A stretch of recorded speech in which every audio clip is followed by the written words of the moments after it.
Om Ajnantimirandasya Jnananjala Shalakaya Chakshurum Mena Tasmai Shri Guruve Namah. Jai Shri Krishna Chaitanya Prabhu Nityananda Shri Advaita Gadadhara Shivasadi Gaur Bhaktavinda. Hare Krishna Krishna Krishna Hare Hare Hare Rama Rama Rama Hare Hare. Okay, so thank you all for joining, and this is going to be the concluding session of the sixth canto and the series of the fifth and sixth canto. So just wanted to share the screen.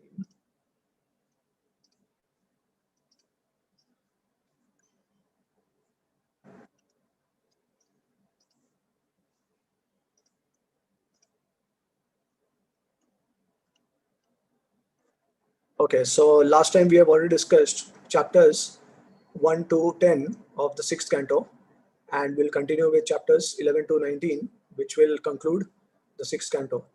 So as we are all aware, that sixth canto is actually the heart of the Supreme Lord, and it also describes Poshanam, which means protection. So the holy name is actually protecting each and every living entity. Whoever takes shelter of the holy name will be protected by the Supreme Lord, especially in Kali Yuga. Hare Nam, eva kevalam, kalo nasti eva nasti, gatir anyatha. So in this age of Kali, there is no other way except than chanting the holy names of the Supreme Lord. Okay, the sixth canto at a glance. We have already finished the story of Ajamil, and we also covered some story of Daksha. So Ajamil story was covered in chapters 1 to 3, and then Daksha from 4 to 6.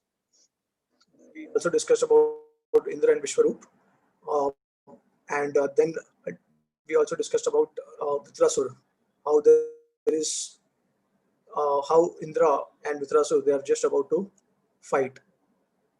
So now we'll be discussing about chapters 11 to 19. It talks about Vitrasur, glories of Vitrasur, the glorious death of Vitrasur, and how in the previous life he was Maharaj Citraketu, and then ultimately Diti and Indra, how Diti wants to she wants to kill Indra, which is actually not related to the pastime of Citraketu Maharaj and Vitrasur. It's a separate topic altogether. So we'll discuss all these things today. 11, the transcendental qualities of Vitrasur. So here we can see this is Vitrasur, which is arms cut off and lying there.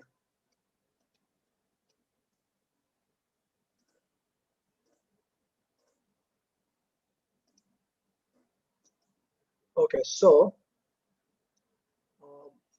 the demigods, they are chasing the fearful demons, and then Vitrasur chastises them and tramples them like a mad elephant. And seeing this, Indra releases his club, and Vitrasur easily catches with his left hand and strikes at Indra's elephant, Airavat's head. So seeing the condition of Indra and Airavat, Indra refrains from attacking them and chastises Indra. So he says that by killing you, I will be freed from my debt to my brother Vishwarup, whom you beheaded, and I will make sure that vultures will eat your body, and I will sever heads of other demigods if they attack me, and offer that to Bhairava, Lord Shiva. And then he starts instructing Indra. So he says that, but if you kill me, I shall be relieved of my karmic debts and attain the lotus feet of Vaishnavas. Your thunderbolt is infallible, and therefore your victory is also assured. By the thunderbolt, I will attain the destination of the sages. And then he starts offering prayers to the Supreme Lord. Why he offers prayers to the Supreme Lord in the midst of fighting, that we'll also discuss. So he starts praying to the Lord that may I become the servant of your servant, and I don't aspire any exalted position if that means separation from you. So I always yearn to serve you, and give me the association of your devotees, and may my mind be not attached to anything material. Some comments by other acharyas. So they say that in order to reassure Indra after his club fails, Vitrasur says, your victory is assured. The thunderbolt is empowered by the Supreme Lord and by the austerities of Dadichi. So in the previous session, we saw how the Lord specifically empowered the thunderbolt of Indra, and thunderbolt used by Indra, which is actually made from the body of Dadichi. So Dadichi also had performed a lot of austerities. That's why his body became very powerful, and that potency was manifested in his thunderbolt. And then Lord Sankarshan also gave assurance to Vitrasur, because Vitrasur was actually a devotee of Lord Sankarshan, that he will fix his mind upon his feet and attain the destination of sages like Narad. When Lord is pleased, he doesn't give opulences of heaven. So here we can see the difference between Daksha and Vitrasur, that Vitrasur actually desired pure devotional service to the Lord. So the Lord gave him the same thing, what he desired. So in the Bhagavad Gita, Krishna says, Ye thamam prapadante tam satai bhajamiham manavartamanu vartante manusya partha sarvasa. That whatever a living entity or a jiva desires, I bestow that particular benediction on that jiva. You take one step towards me, I'll take 10 steps towards you. So the way you surrender to me, I reciprocate accordingly. So here Vitrasur was asking pure devotional service from the Lord. That's why the Lord also gave him pure devotional service, and he did not give any opulence of heaven. Now, if you compare this with Daksha, Daksha actually had also attained the darshan of the Lord, because he had offered the Hamsa prayers to the Lord. And so we know that how Lord manifested himself. And but he entangled Daksha in the material world, and he did not give him his bhakti. And the reason was that because he had committed severe aparadh to Lord Shiva. So seeing Indra did not throw the thunderbolt, Vitrasur started thinking, say to this rascal who sees everything materially, I will make a request to my Lord. And then he started offering prayers to the Lord. So he was actually, when Vitrasur was trying to convince Indra that your thunderbolt is actually infallible, and so you will be able to easily attain victory. But even after that, he was not able to convince him thoroughly. So then he thought that, okay, let me actually offer prayers to the Lord, and maybe the Lord will make arrangement so that Indra will gain that conviction and confidence to kill me. Chapter 12, Vitrasur's glorious death. So here we see how Indra, using his thunderbolt, is killing Vitrasur. And all these demigods are also seen. So Vitrasur says so that Indra will fight with him and quickly kill him. And that's why he throws his trident, but Indra breaks it with his thunderbolt. And then he attacks Vitrasur with his thunderbolt and cuts off his one of the arms. So Vitrasur forcefully hurls his iron mace at Indra and strikes his jaw, and also strikes Airavat. So because of this, Indra drops his thunderbolt. Vitrasur encourages and instructs Indra. So now, after by Vitrasur, he is trying to encourage him to fight and continue fighting, and to also kill him. So he says that the Lord is the supreme controller and there is no creator other than him. Fools think that they are the creators. So be equipoised, have vision of a liberated person, and learn from my example. In spite of no arm, I am trying my best to fight. In spite of one of the arms being cut off by Indra, he's still trying his best to fight. And then Indra, seeing this transcendental position of Vitrasur, starts glorifying him, and he says that you are a great devotee who has overcome Lord's Maya. Although a demon, still you are on the Shuddha Sattva, and devotees like you always swim in the ocean of nectar. So the fight resumes after that, and then Indra cuts off his another arm also, and Vitrasur, resembling a mountain, he swallows Indra, but due to the Narayan Kavach, so if you remember, somehow Indra had received the Narayan Kavach from Vishwarupa, and that's why he was again protected now. So due to Narayan Kavach, Indra easily comes out of his abdomen and finally cuts Indra's head, Vitrasur's head, which took him a year. Although it revolved, the thunderbolt actually revolved around his neck with great speed, but still it took 1 year. So his neck was as high as a mountain peak. That's why it took such a long time to cut his head.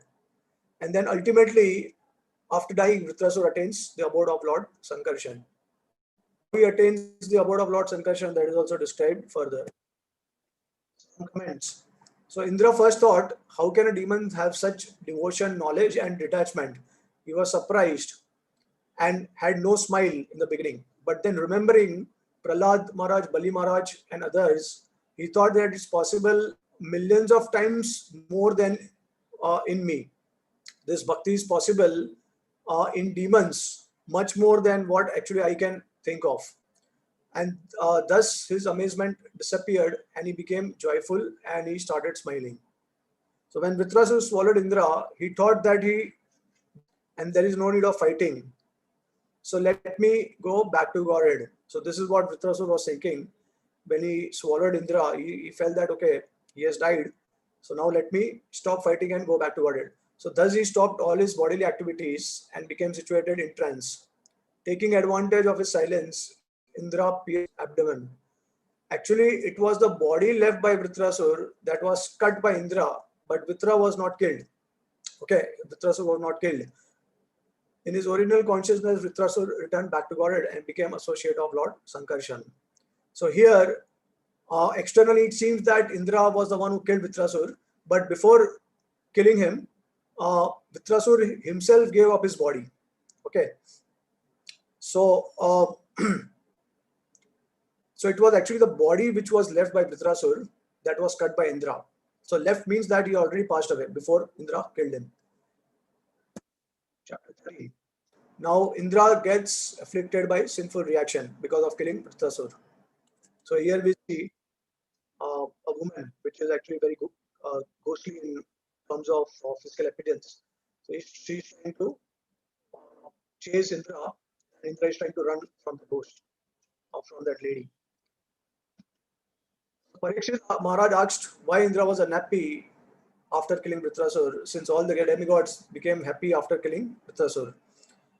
Now, so Sukadeva Goswami answers that Indra was actually afraid of killing another Brahmana because Vritrasura was actually a Brahmana, as we have discussed in the previous session. But the sages assured him that we will perform Ashwamedh Yajna and then counteract the reaction of that sin. They also recommended him to chant the holy name, which counteracts the severe type of sin. And then what happened is, after killing Vritrasura, Indra was afflicted, and he was haunted, by a personified sinful reaction in the form of old witch. She started chasing Indra wherever he went. So Indra lived in the Manas Sarovar lake for 1,000 years in order to escape the reaction of this sinful activity. And during his absence, Nahusa ruled the heavenly planets. So Indra's sins were diminished by the influence of Rudra, protection of Lakshmi, and worship of Vishnu. Thus he performed Ashwamedh Yajna instead his position. One who reads this narration and hears it on sacred days attains wealth, fame, freedom from all sins, victory, good fortune, and longevity. Okay, so all these are obviously valid if we do not aparadhs or if we do not continue our sins. Okay, so the commentaries given by the acharyas, they say that one shouldn't intentionally commit sinful activities on the strength of devotion or ritual and think that one will be freed by that. That becomes an offense. So here we see that although the Brahmanas actually suggested with Indra to perform Ashwamedh Yajna and also to chant the holy name in order to get rid of the sinful reaction, but still Indra was afflicted with reaction. So sin in the form of old Chandal woman afflicted with tuberculosis chased Indra. Indra lived in that lake for 1,000 years thinking how he could relieve himself from that sin. He lived in the subtle fibers of a lotus stem, starving because Agni's messenger were too afraid to enter the water and deliver Indra's sacrifice. So it is not difficult for Agni to enter water since he delivers the share to Varuna. However, this water was difficult to enter since followers of Lord Shiva were guarding it. Thus the sin could not enter it. Chapter 14. So this is about the narration of the past life of Vritrasura. He was a king, King Citraketu. So King Citraketu's lamentation. So being surprised by the character of Vritrasura, a devotee in disguise, inquired from Sukadeva Goswami who he was, since bhakti is very rare to attain. So we know that Krishna says in the Bhagavad Gita that Bahunam Janmanam Ante Jnanamam Prabhadante Vasudevam Sarvamiti Sa Mahatma Sudurlabha. That after millions of lives, one will actually understand who is Vasudeva and one will surrender to him. So bhakti is extremely rare. because it is said that through bhakti you can even bind the Lord, or you can even purchase the Lord. So purchase the Lord means the Lord is completely so a pure devotee, then whatever you desire, the Lord will fulfill your desires.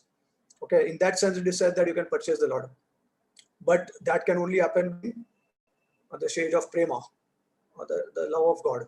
Okay, so Sukhdev Goswami starts narrating his past life. So as King Citraketu, he had 10 million wives, but no son.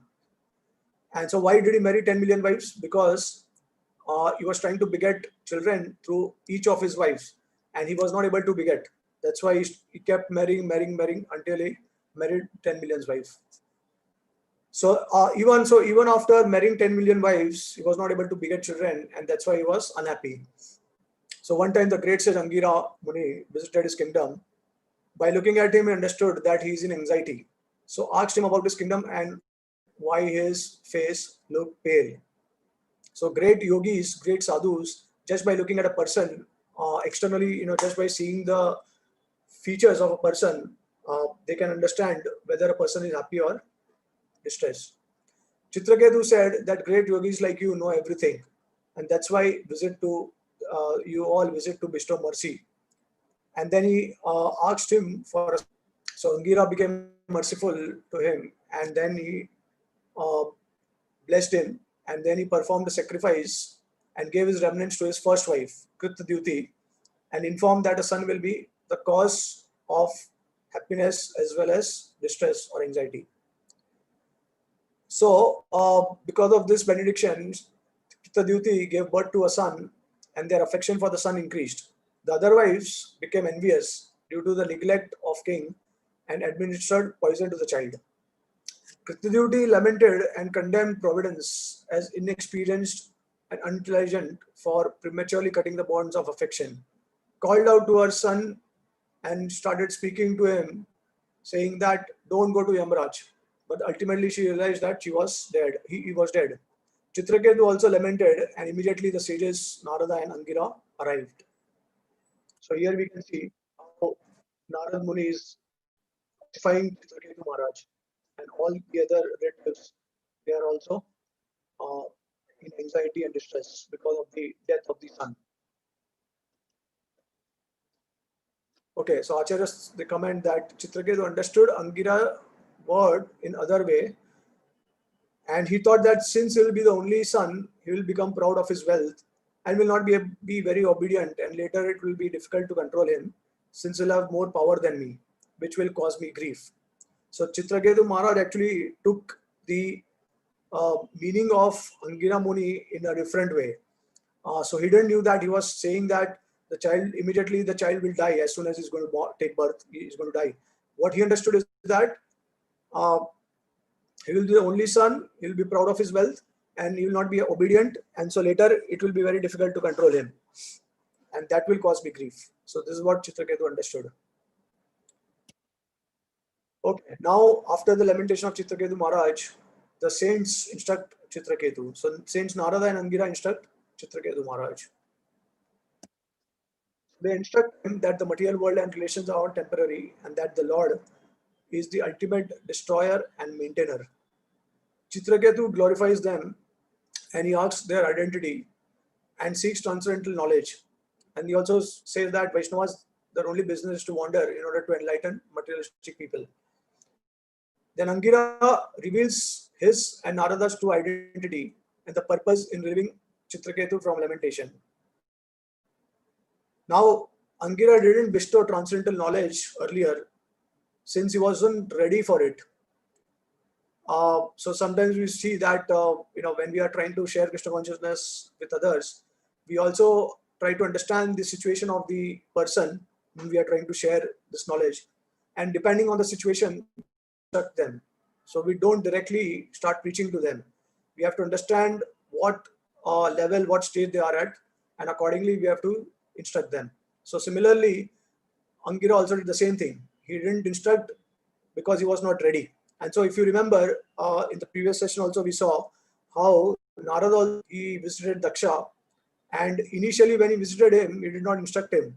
But then later when he was lamenting, that time he thought that this is the right opportunity to instruct him. But unfortunately, because of his severe aparat to Lord Shiva, he was still not eager to inquire about the identity of the soul. So here we see that Muni also didn't bestow transcendental knowledge earlier, since Citraketu Maharaj wasn't ready, because he was very eager to have a son, and he had this very strong desire. So that's why he couldn't instruct him spiritually. And then later, so he instructs him on the nature of the mind and how it is a cause for one's misery, and that one should understand one's true identity soul. And then later, Narad Muni initiates Citraketu with a mantra to see Lord Sankarshan face to face in 7 nights. And he says that very soon you will get free from illusion, like the way Lord Shiva and other demigods who also took shelter of Lord Sankarshan. So even Lord Shiva is actually a devotee of Lord Sankarshan, and he keeps chanting the name of Lord Rama. So here Rama refers to Lord Sankarshan. Okay, so now after bestowing the mantra to Citraketu Maharaj is in the mood of pure devotional service. He chants the mantra, and then he sees the Lord face to face. So Citraketu Maharaj sees, or he meets the Supreme Lord. We can see here. Okay, so Narada brings dead son to life, and he starts preaching. So this dead son, he becomes alive, and then he starts preaching to Citraketu Maharaj and all the relatives, and he says that, in which birth are these my parents? No one is related permanently, and the relations and the feelings of possessiveness, they are all temporary. Also, he began to describe the qualities of the Lord and the Jiva. Okay, how the Jiva and the Lord, they are one and different from each other. And he also glorified the Supreme Lord. So the relatives were freed from lamentation after hearing from the dead son. And then the child's funeral rites were performed. Kritidyuti's co-wives lost their bodily luster, and they atoned for their sin on the banks of Yamuna. And then later Narad Muni instructs Citraketu Maharaj again. So he says he first offers obeisances to Chaturvyaha, which is Vasudev, Sankarshan, Pradyumna, Aniruddha, the different incarnations of the Lord, and then begins explaining the difference between the Jiva and the Lord and his various features. So various features meaning that he's Brahman, Paramatma, Bhagwan, and he's also the control of the material world, the source of the material creation, like that. And then Narad Muni also actually explained the difference between the Lord and the Jiva, that how the Lord and the Jiva are one in the sense of quality, but quantitatively, in terms of quantity, they are different. There is an infinite difference between the Jiva and the Lord in terms of quantity. Just like, for example, we have a drop of water in the ocean. So this drop of water represents the Jiva, and the ocean represents the Supreme Lord, right? So we see that the chemical composition of both the drop of water and the ocean is the same. There is an infinite difference in the quantity. So similarly, Narada instructed Citraketu about the true identity of the Lord and the Jiva. So then Citraketu chanted the mantra, performed austerities, and by that he attained the rulership over the Vidyadhar planet and got darshan of Lord in 7 days. Then Citraketu Maharaj started offering prayers to the Lord. He said that you and your devotees conquer each other. Your form is eternal. Worship of demigods yields temporary results, but your worship, even if motivated, destroys samsara. Devotees worship you alone and accept Bhagavad Dharma. Other dharmas causing envy benefits no one. By Narada's mercy, I could see you and your darshan and get your darshan. And you and your holy names, they are all glorious. Yeah, so it is always better. In fact, it is actually recommended by the Lord himself.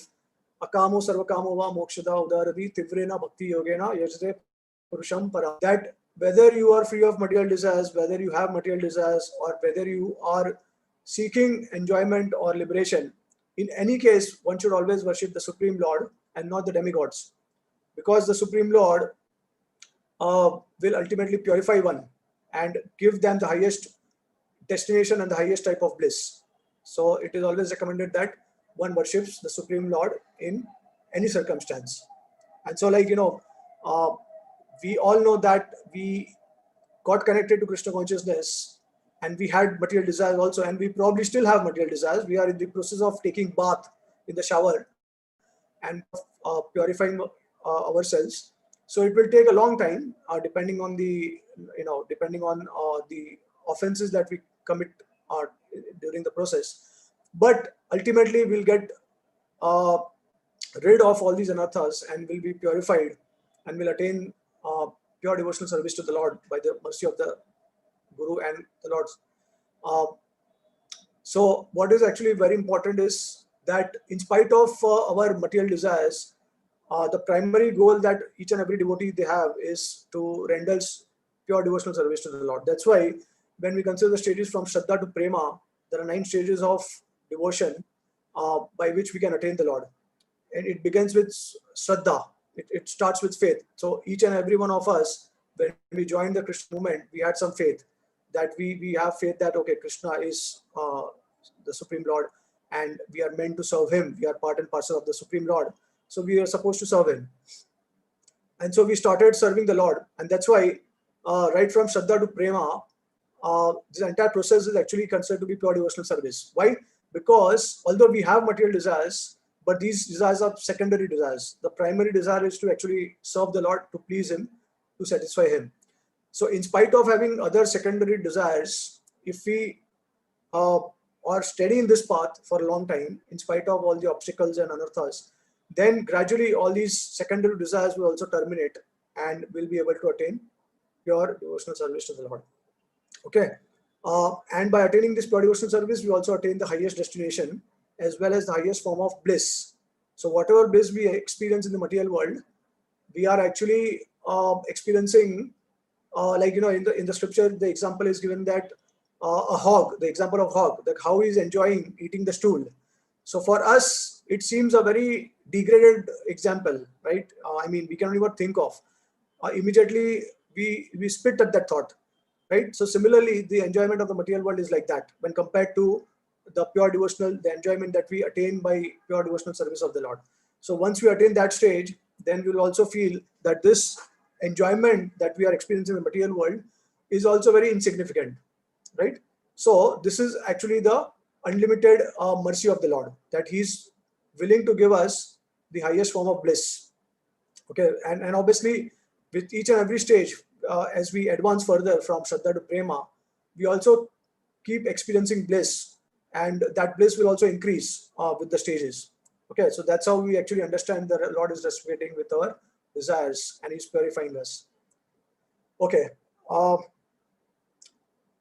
Yeah, so another thing is that we also need to understand that only by the devotee's mercy we can attain the Lord. So here also we'll see that by Narada's mercy I could see you and your darshan. So after attaining the Lord, Citraketu Maharaj is also glorifying Narad Muni, and he's saying that only by the mercy of devotees like Narada I was able to see you. Without the mercy of devotees, not possible. So then the Lord responds. He says that and the Lord also says the same thing, that by the mercy of sages you gain knowledge, and I am Shabda Brahman, Param Brahma, Paramatma, source of everything. Both the jivas and I are the knowers, and forgetfulness of me causes rebirth, but human birth facilitates self-realization, especially in the land of India. Bhakti frees one from bondage, and one can realize one's identity. You'll attain me at the end of this life, and he disappeared. So it is mentioned that both the jivas and I are the knowers. So obviously there is a difference here. And the difference is that Lord is the knower of each and every living entity. He knows the past, present, future of each and every living entity. Whereas the jiva knows only about his own self.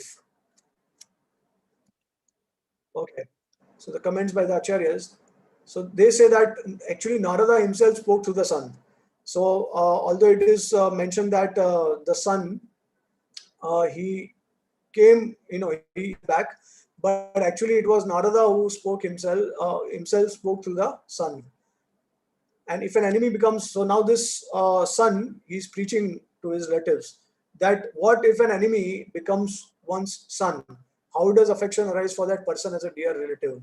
So he is saying that, why are you lamenting so much? Understand that in the previous life I was your enemy and I have come to take revenge. Then will you lament for me like that? So that way he is preaching. After glorifying the Lord, Citraketu Maharaj, so you see when Citraketu Maharaj is offering prayers to the Lord, he's glorifying the Lord, then he's criticizing non-devotees, and then he's also glorifying the devotees. So you see here that you and your devotees conquer each other. Your form is eternal, and demigod worship yields temporary results. Right? So he's kind of criticizing the non-devotees, and then ultimately he says that devotees worship you alone and accept Bhagavad Dharma. And this is how he's actually glorifying the devotees also. And by Narada's mercy, I could see you. Okay, chapter 17. Mother Parvati curses Citraketu Maharaj. So here we see that Citraketu Maharaj is flying in an airplane in planet, and then he is able to see Lord Shiva and Parvati, and all the sages are assembled. Okay, so Citraketu enjoyed for millions of years in the Vidyadhar planet in the valley of Mount Sumeru. So if you remember in our cosmology class, which is the second session, fifth canto, we see how Mount Sumeru is a golden mountain right in the center of Ilavrat Varsha or Jambudipa. Okay, so in the one of the valleys of Mount Sumeru, Vidyadhar planet is located, where Citraketu enjoyed for millions of years.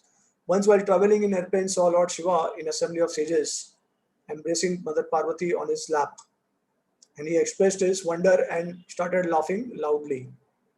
So when Lord Shiva and his followers saw that, they remained silent.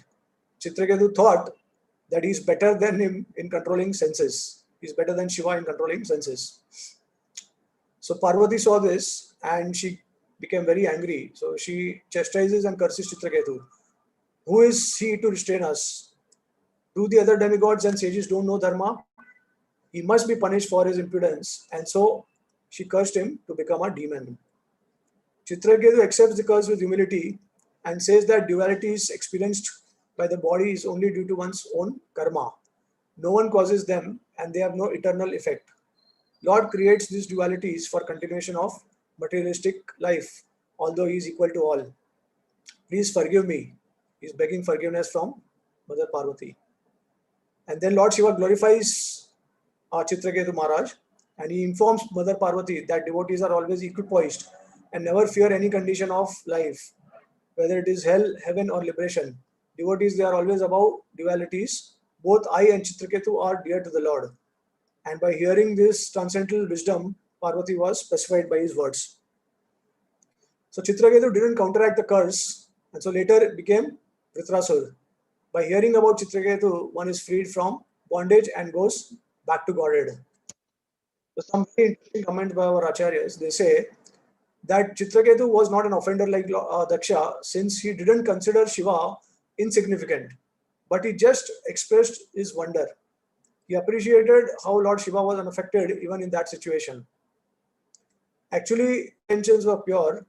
Lord Shiva is the Supreme Lord. He's the expansion of the Supreme Lord. So in one sense, he's not different from the Lord, and so he can do anything.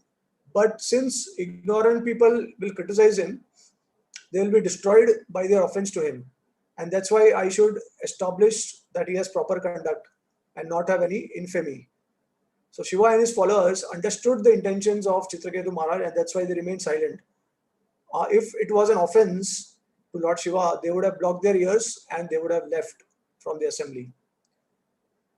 And now they also share the reason why Citraketu kind of expressed his feelings. So they say that he was also feeling somewhat proud. Although his intentions were pure and not meant to insult Lord Shiva, he shouldn't have criticized. Citraketu was somewhat proud at having achieved Sankarshan's favor, Lord Sankarshan's favor, and therefore thought fearlessly that he could criticize even Shiva. A mother's punishment to a misbehaving son is actually out of natural affection. For Citraketu, Parvati's curse was actually a boon, because after taking birth as a demon, he was promoted to Vaikuntha. As a demon, his prem for the Lord increased, and devotees at the level of Prem don't distinguish between obtaining body of a devotee or a demon. Lord Sankarshan wanted Citraketu to return to Vaikuntha as soon as possible.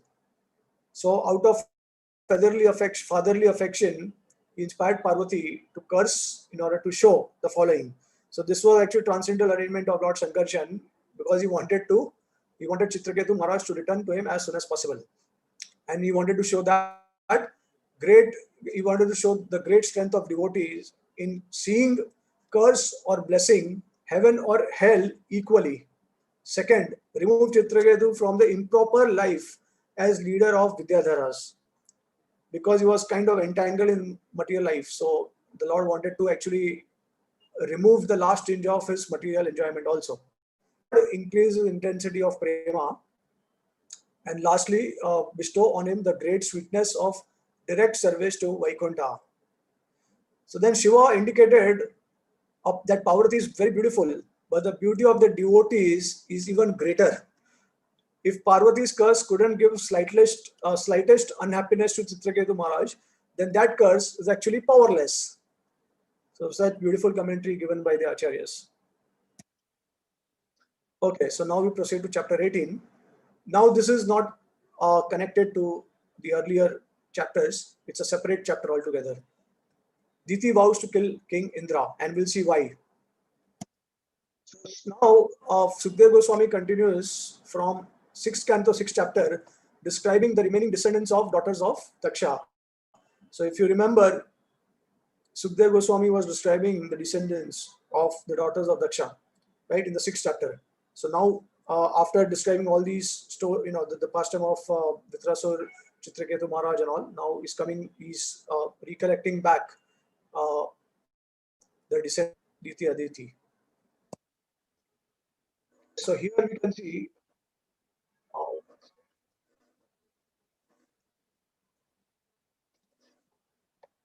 Kashyapa and Aditi. These are the descendants. Aditi gave birth to 12 Adityas, the descendants of the first 4 of them were mentioned in 6th canto, 6th chapter, 38 to 44 verse. And now the descendants of the remaining 8 are mentioned here. So Kashyapa and Aditi gave birth to 12 Adityas, and these are the names of 12 Adityas. And the first 4 of them were already discussed in the previous chapter, 6th chapter, and then the remaining 8 are here described. That descendants are described. And similarly here we see that the descendants of Kashyapa and Diti are described. So 2 sons he had, 2 sons Kashyapa had, Kashyapa and Hiranyaksh, and then 49 Maruts. So this is something that we'll see now.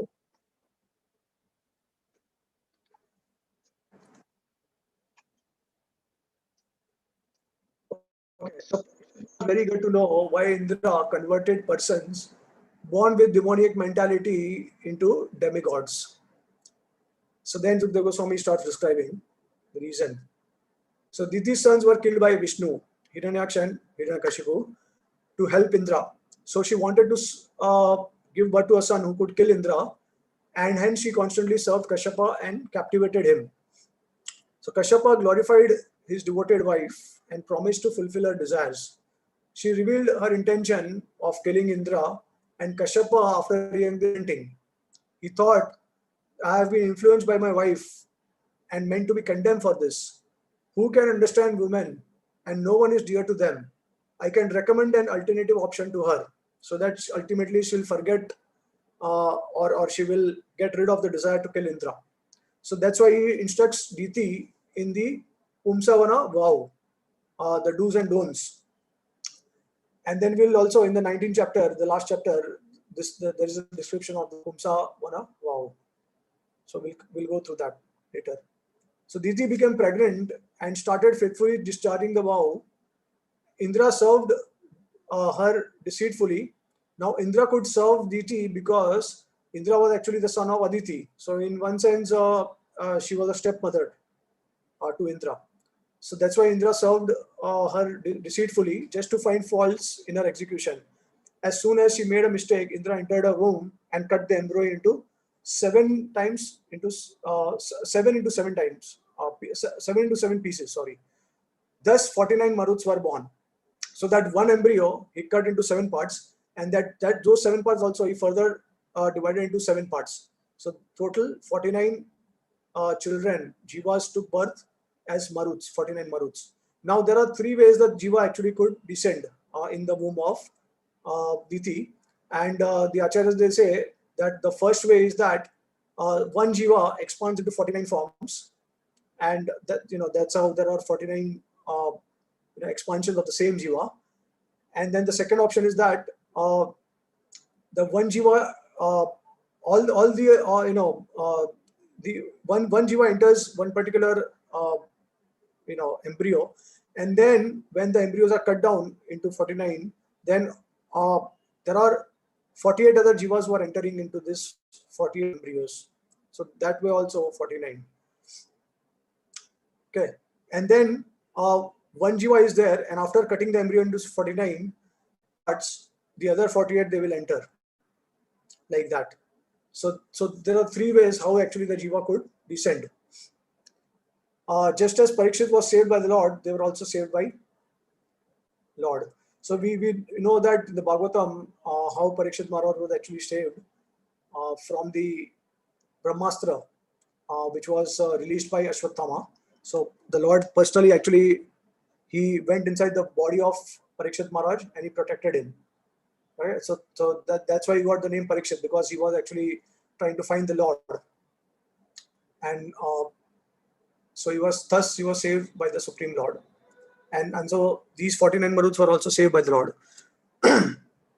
Diti was pleased to see her 49 children, and upon being asked, Indra, he revealed to her the truth, glorified her devotion, and begged for forgiveness, and left to the heavenly planets with the Maruts, who were his brothers. So this is how this demonic mentality, the Jivas with demonic mentality, got converted to demigods. So Acharyas comment that Vishwanath Chakravarti Thakur points out 3 meanings from this story. By performing tamasic bhakti with the goal of harming others, one becomes purified. Along with developing bhakti without tamas, one gains liberation and gives up the tendency for violence to others. And the example of this is Diti. So we can see how she actually wanted a desire to, how she actually worshipped the Lord with the desire to kill Indra. So that is actually a tamasic form of bhakti. So bhakti is also, it can also be categorized into 3 forms: tamasic, rajasic, and sattvic. So tamasic bhakti is the bhakti which we desire with the goal of harming someone. Okay, and so Diti is given as an example. And then second, those with crooked hearts who see faults in others, though they are intelligent, do not see same faults in themselves. And so similarly here also, example of Diti. Okay, because she also saw faults in Indra and she couldn't herself see the faults. Okay, and the third is a learned person can be captivated by a woman, and that example is Kashyap Muni, how he easily got captivated by his wife. So now on a spiritual level, we see men and women equally. The above is applicable only in material context for both. So now, just as a woman can captivate a man, similarly a man can also captivate a woman. And so in the material context, both are actually not reliable, and they can also commit sins. So in this particular context, we see that Diti is taking that particular role, although men can also take that role. So Kashyapa thought that I will teach Diti a Vaishnava austerity by which her heart will be purified, and thus she will not desire to kill Indra. So he spoke equivocally.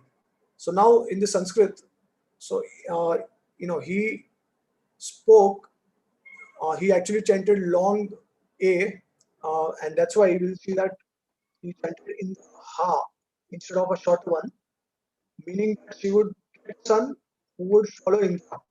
So initially, he wanted a son who could kill Indra, but because Kashyapa, he spoke equivocally and he gave assurance to Diti, but because he chanted the mantra wrong, that's why the meaning was kind of reversed. So it meant that she would get a son who would follow Indra.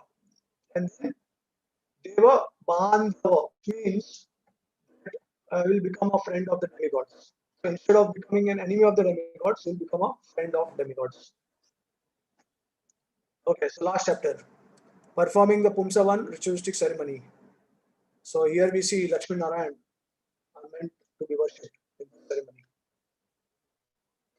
So upon the request of Maharaj Parikshit, Sukdev Goswami describes the rules and prayers of the Pumsavana Vrata, which is the details of, with the details, the prayers to be offered to the Lord, to Goddess Lakshmi, chanting the mantras, offering danvats to the Lord, to the devotees, glorifying Lord Vishnu and Lakshmi, smelling the remnants of their prasad or of the paraphernalia, especially the garlands, and then worshipping husband, worshipping brahmanas, and offering them charity, and taking prasad, fasting for 1 year, offering sweet rice, and taking blessings of brahmanas and parting the prasad, and offering the acharyas first. So this is the entire procedure summarized in few words.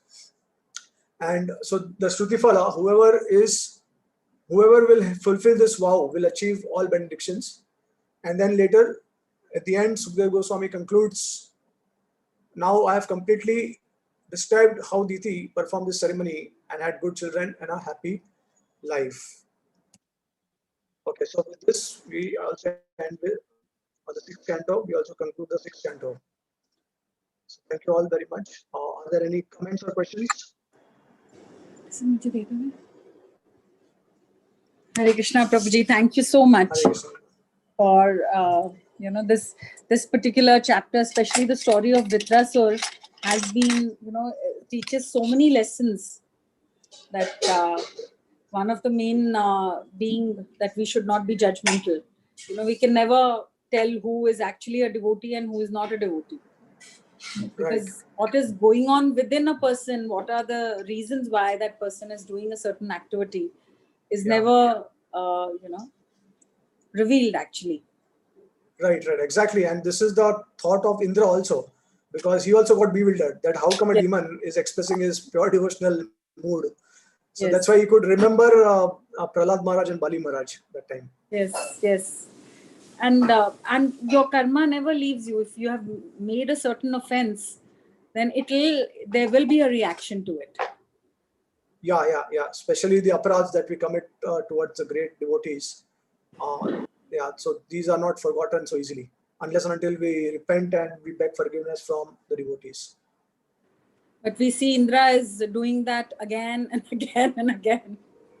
I think we have to learn from his life that what we are actually doing. We are also making the same offenses again and again and again. But just by being surrounded by devotees and by the blessings of devotees, somehow we are. So like he's taking, as you had mentioned last time, like he's playing the dirty character, and in order to benefit us, because what we understand is that even if we attain the post of Indra, still we get entangled in so many problems.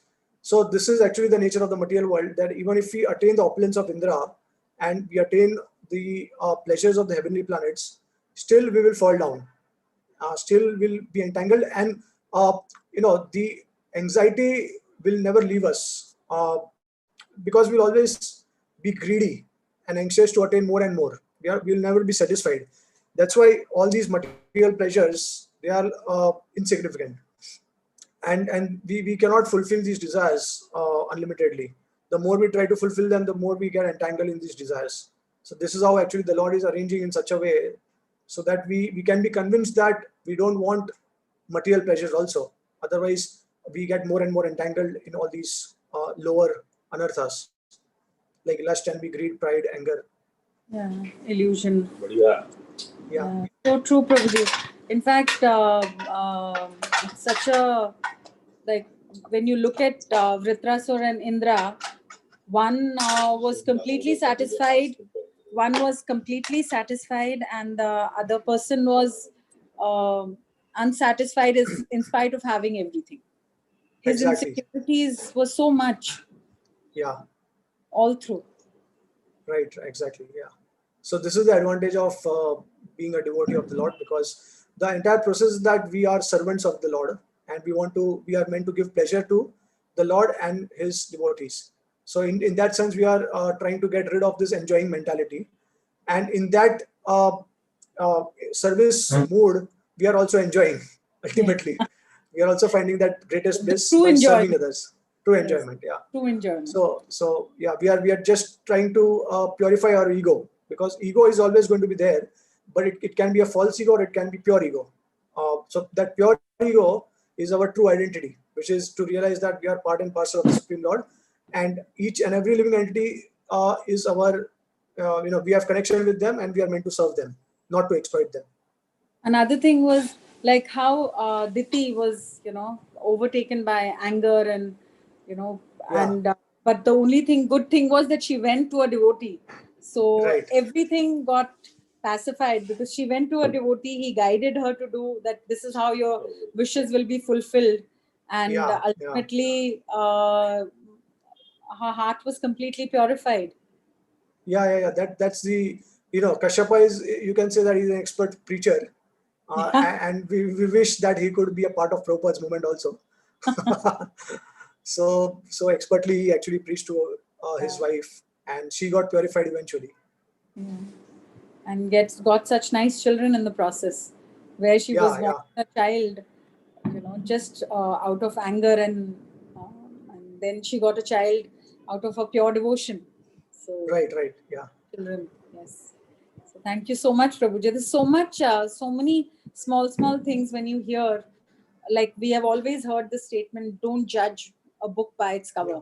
So this is for Vritrasur, this is a perfect statement. But sometimes one wonders that that he was doing absolutely everything was right. Then why was he cursed by Parvati? There was no exactly any specific reason for him to get cursed. Yeah, so like we have gone through all these reasons given by the acharyas, and so they give different reasons. So they start with saying that Citraketu Maharaj got somewhat proud, and they also say that he had pure intentions. He actually never meant to offend Lord Shiva, because he didn't think that Lord Shiva is insignificant, just like Taksha was thinking. His intentions were pure, but he became somewhat proud, and that pride came because he got association or favor of Lord Sankarshan. And then the Acharya also say that ultimately it was the arrangement of Lord Sankarshan to bring him quickly to him, right? So it's extremely difficult to understand a devotee's external situation, because the Lord is directly involved in that process. And as you know, as we say in the material world, that the first impression is the last impression, but it does not apply to, in the devotional realm, it does not apply. It can be dangerous actually, because we may judge someone externally, and the Lord only knows the truth. So we have to be very cautious about it. In fact, also to glorify how a devotee responds in extreme situations, in provoking situations. So he was a very good example of that. That when he was provoked, actually, so how he reacted was he accepted the curse very, that's why Vishwanath Thakur, he mentioned at the last, that the end point, he says that Lord Shiva is telling to Parvati that you are beautiful, but devotees are greater than your beauty. So true beauty is actually by it is exemplified by the devotion of one's any person who is exhibiting this devotion in relation with the Lord and the living entities, he's truly beautiful, because he's always in the mood of serving others. So that's why he becomes very beautiful. Plus, the dualities of the material world do not affect such a person, because he's beyond them. He's beyond the dualities, he's transcendental. So, wonderful commentary by Vishwanath Thakur. And he's able to see the arrangement, that this must be some arrangement of the Supreme Lord. So he accepted it. Very, very similar to how Parikshit Maharaj also accepted it. Right. In fact, that obviously that's right. So each and every pure devotee. So like, for example, one time His Holiness Radhanath Swami Maharaj very wonderfully made a comment. He said that when Krishna tests a pure devotee, it is for his glorification. And when Krishna tests a neophyte, it is for his purification. So exactly the same thing we learn from the Shastra. Yes, yes, Prabhuji. Thank you so much, Prabhuji. And thank you so much for coming on our platform and gracing it and giving us such pure knowledge of the Shastras, and especially the Amala Puran, Srimad Bhagavatam. And you spoke about on the heart of Srimad Bhagavatam, the 6th canto. Yeah. So really grateful. And the 5th canto is one of the most difficult ones to understand. I think I'll have to go through it multiple times to actually... Multiple times. Yeah. Even I went like maybe for 4 or 5 times and tried to understand that everything is like proper. So I'm very grateful, Mataji. Thank you so much, the entire Pavitra Connect team, for giving me opportunity to share the knowledge of the Bhagavatam with all of you. So thank you so much, Mataji. And it's definitely a great blessing of Vaishnavas like you. We get this platform to serve all the devotees. So thank you so much, Mataji. Actually, it's a great blessing to hear from Vaishnavas like you. So thank you very much, Prabhuji. I'm just trying to become a Vaishnava, just trying to learn from others. So thank you, Mataji. Thank you. Thank you. Thank you so much, Prabhuji. Thank you to all the people who are watching. And we'll see you again the week after. Next week, we will not have Bhagavatam reflections. But the week after that, we'll come back with Muralidhar Prabhu discussing on 7th and the 8th canto of Srimad Bhagavatam. Thank you very much. Hare Krishna.